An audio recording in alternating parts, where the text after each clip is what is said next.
U.S. senators and House members will receive a classified briefing on that Chinese spy balloon that was shot down over the Atlantic Ocean. Yeah, lawmakers are expected to learn more about not just this balloon, but a widespread global surveillance network China is using.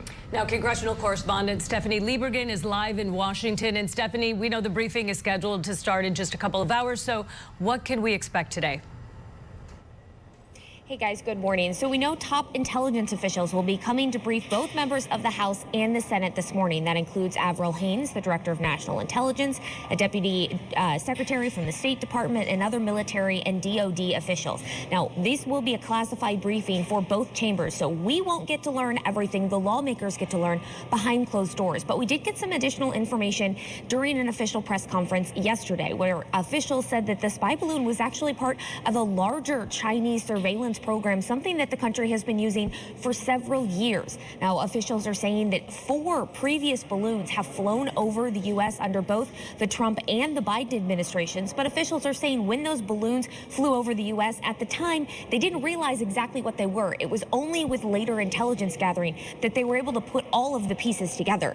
The Navy, for this particular balloon, now that the U.S. is trying to recover all the pieces of, the Navy used some really high-tech equipment to get it off of the ocean floor. And that's part of how the U.S. officials are confirming what they are. Now, the Pentagon press secretary said yesterday that the U.S. is 100% confident this was not a civilian balloon. Take a listen.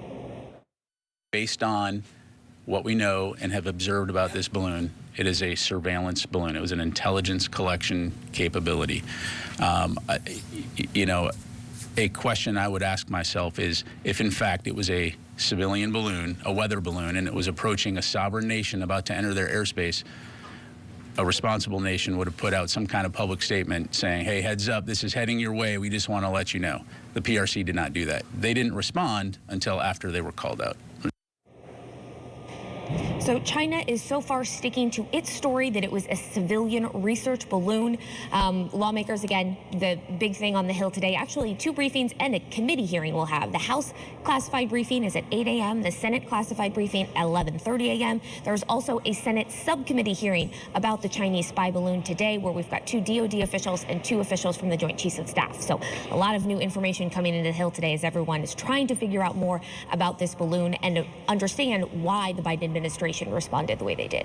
All right, congressional correspondent Stephanie Liebergen reporting. Thanks, Stephanie.